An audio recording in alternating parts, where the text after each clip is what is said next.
So yeah, just to introduce ourselves, I'm Shelley Meyern, I'm the Chief Operating Officer for EMD UK. We're the national governing body for group exercise, and we've been working very closely with Claire.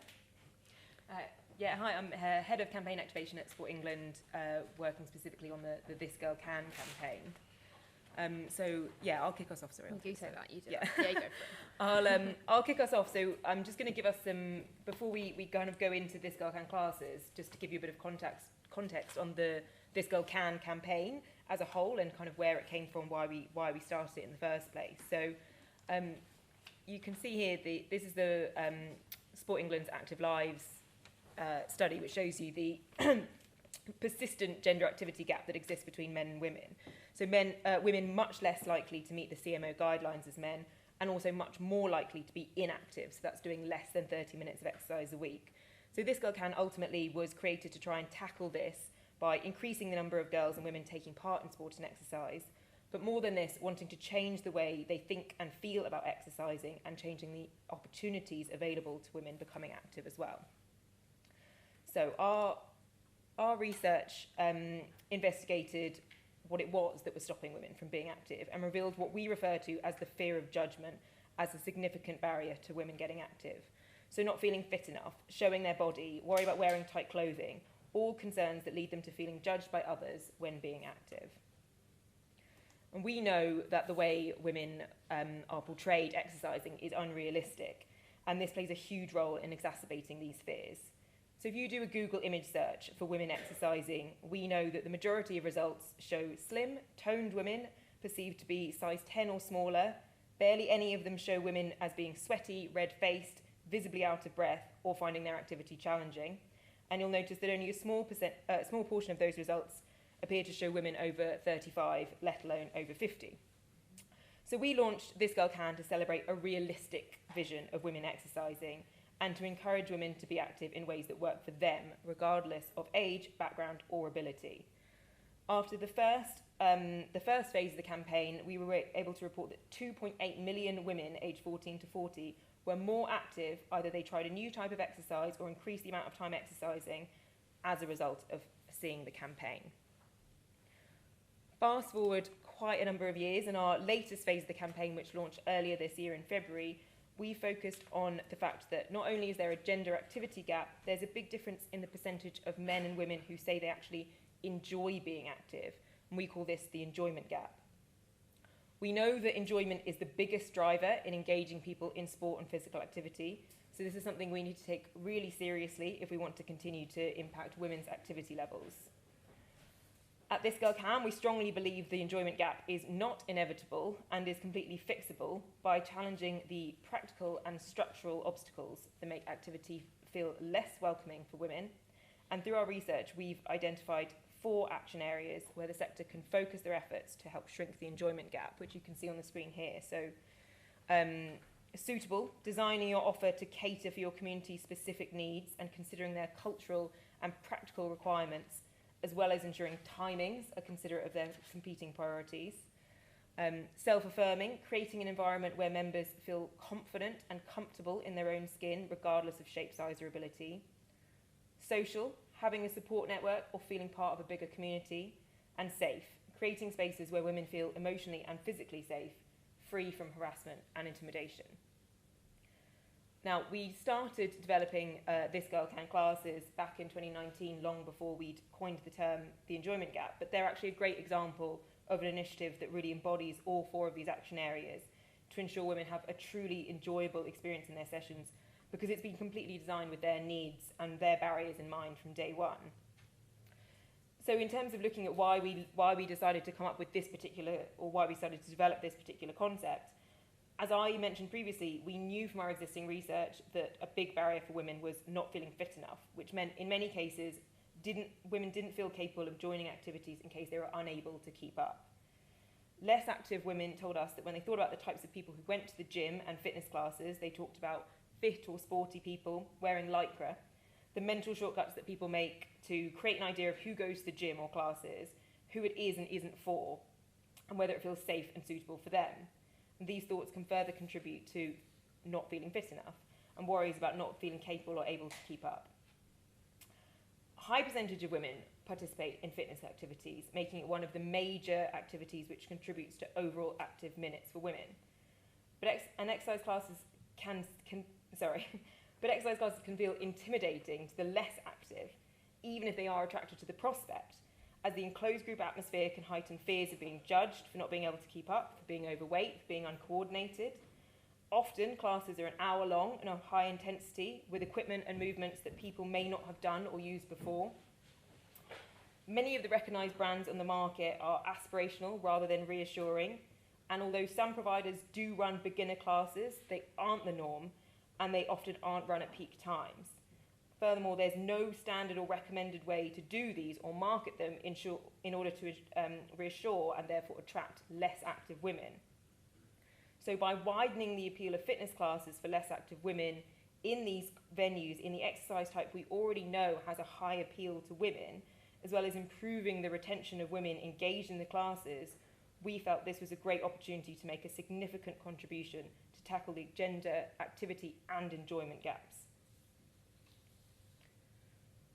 Before I hand over to Shelley, I'm just going to talk a little bit as well about how we felt that this project has really been strengthened through our partnership. So what's been really great about this initiative is how iterative it's been. We've been learning and adapting as we've gone.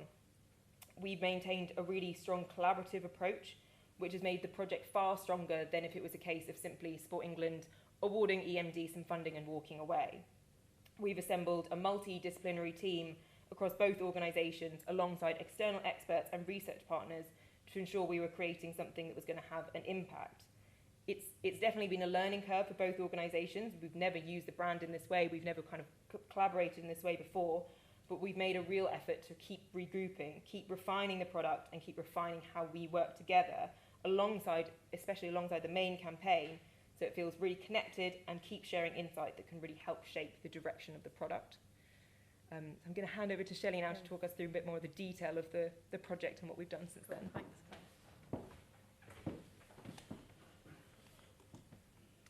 So why group exercise in the first place? Well, we know that our recent national participant survey tells us that there are 4.7 million weekly group fitness participants, of which 3.43 million are female.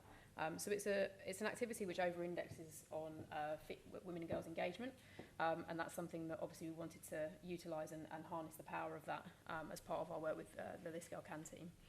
We know that 65% of current group fitness participants are meeting the CMO guidelines of a minimum of 150 minutes of physical activity per week, and we know that 33% of those who used to participate in group fitness classes are interested in returning, and that 7% who have never taken part in any sport or physical activity would be interested in taking part.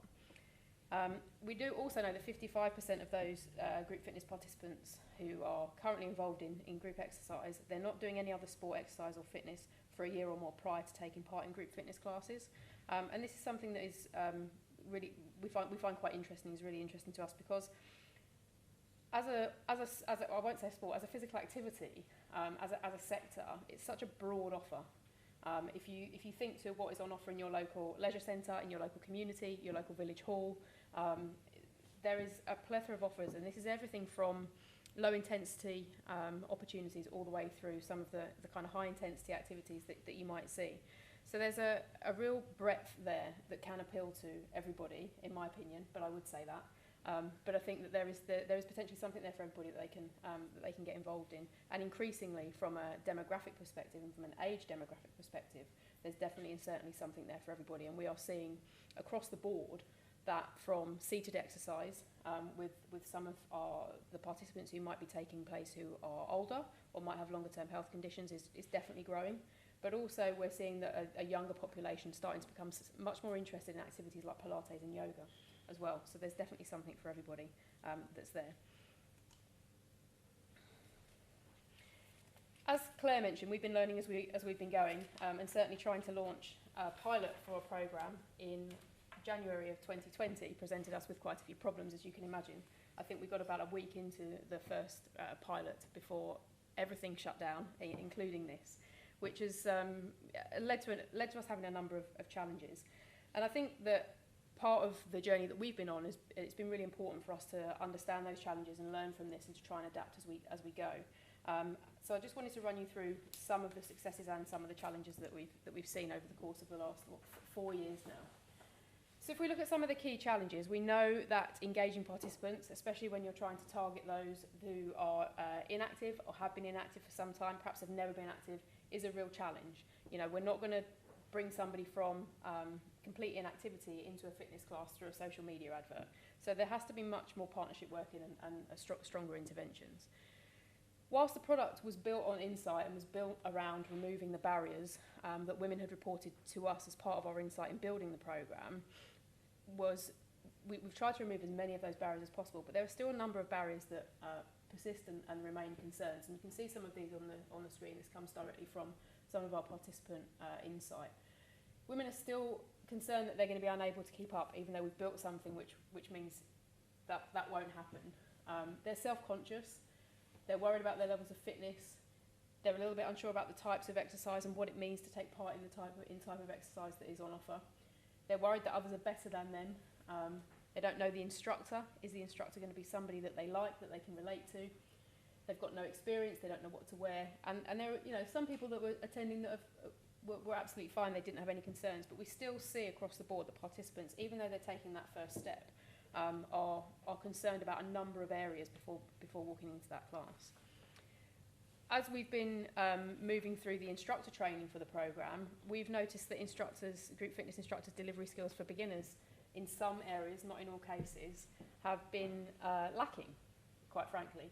So we have seen over the past 10 years a real rise of kind of high intensity interval training and programmes that are been built around that. And actually, the art of the instructor to progress activities is really strong. The art to regress activities is become a little bit of a lost skill in some cases, obviously not all. So that's something that we've been picking up as part of our learnings from the programme.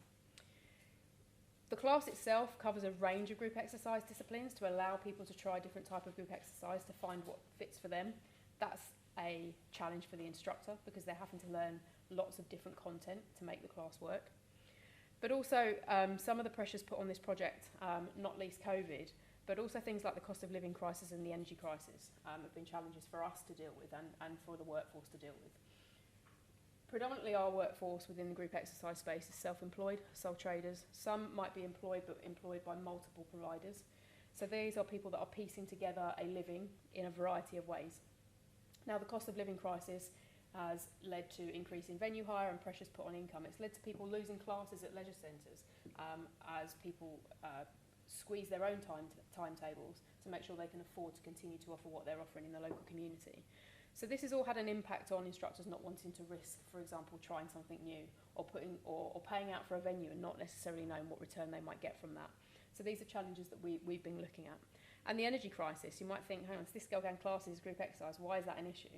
Well, if you're a provider that's got a pool to heat and a centre to keep the lights on, actually what we're seeing is timetables shrinking. We're seeing that the classes with the least amount of people within them are being taken off the timetable, that over the winter months, timetables are being condensed. Now, these, as programmes and as a product, if you're going to try something new, it's going to take time to build. It's not going to be an overnight success. And, this is no slight at all, but people haven't necessarily got the time to wait to see the programmes progress and to see the benefits of those programmes. So these are some of the challenges that we've been noticing since delivering. However, there's been a number of successes, and what we are seeing is that 40% of participants had lapsed from regular physical activity or had never been active prior to attending a This Girl Can class. So this is really encouraging. 92% of participants that did come along said that they were satisfied or very satisfied with the class. There's enormous consensus that the classes are enjoyable, which speaks to some of what Claire was talking about earlier, and indeed what some of you guys were talking about earlier in terms of that fun enjoyment angle. And many of the women are reporting clear results in improvements to stamina, fitness levels, and just their general health. In addition, the classes are giving the women an opportunity to socialise and exercise with other women in a non-judgmental and comfortable environment. But what we are seeing is that where there's partnership working, this is really helping to increase the reach to the women, to get more people in, to get more people engaged. And we've got some great examples of working with leisure providers, with active partnerships, with local authorities, where the class has really taken off. We're also seeing some brilliant sole traders out there that have just made this work, because they're just really good at what they do. So I just wanted to share with you a quote from Leicestershire, which is just opportunistic. I didn't plan it, I promise. But really looking at how 2023 being a massive success. They tied in with a local council initiative where they received women received rewards for attending classes, and it was advertised across Leicestershire. So this was a great just little kind of anecdote from one of the classes. And as I mentioned earlier, this stat really key for us. You know, it's really important for us to try and target the people. We could go for those people that perhaps could be doing a little bit more or might already be in the leisure centre, but actually what we're trying to achieve is getting more people in that have never been physically active or perhaps haven't been active in some while. And obviously I touched on some of these stats a moment ago, but I think to expand upon that, women are appreciating the availability of classes which are aimed at those with lower confidence or lower ability, because sometimes it's not clear from timetables not just what the class is, but actually who it's for and whether or not it's appropriate for somebody to attend who perhaps might not be able to keep up. The classes are giving a great opportunity to socialise with women who are at a similar level, and we also know that instructors are receiving really good feedback from participants on the content, the mix of the sessions, and it being about fun rather than being intimidating. The whole point here is that it's okay to get it wrong. So actually if the whole class are going to the right and I'm going to go to the left, which is highly likely, that's okay. Let's just laugh about it. Let's have fun with it. Let's play with it. And really, let's keep supporting each other so that it doesn't become a scary environment. We also know, I'm just trying to work out how I scroll down on my notes on this screen as well, which is becoming a little bit more problematic. Here we go. So we also know that most women are positive about the different focuses of content each week. So the class itself basically allows the instructor to change the content of the class on a week-by-week basis. So it might be that in week 1 they might come and do maybe some boxing fitness and some dance fitness. In week 2 they might come and do some yoga-inspired stretch or some mobility work. So allowing the instructors to change the class up has been really well received as well. But I think ultimately what we're seeing is that the women are just enjoying being around each other in a non-judgmental environment. It's fun, they're trying new things, and actually it's been really well received. However, we're looking at now, where do we go next, and what does this look like moving forwards? So our focus is firmly on the development of the next phase, and what we're going to be looking at are 4 key things. So we're going to be revising and widening the scope of the instructor training, and looking at how that training can be applied across all group exercise styles and formats. As I mentioned at the top, what we're seeing with some of the instructors is this lost art of being able to regress activity and being able to bring it back. Even thinking through things like how you move somebody through a sequence of movements, so that they're not perhaps standing up and going back to the floor and standing up and going back to the floor, but allowing the class to flow, to move at the pace the person needs it to. So what we've started to discuss and what we're starting to scope out is how do we develop those soft skills with the instructors even further, and how do we ensure that actually what the instructor is taking away from us as part of the programme is an ability to apply that not just to this Girl Can classes, but to any class that they're teaching. And that means that for the participants, where we're hoping to get to is kind of an identifier that says actually this yoga class, this legs, bums and tums class, a Pilates class, whatever that might be, it might even be a spinning class, is actually an instructor being able to apply that learning to the activity to make it accessible and inclusive.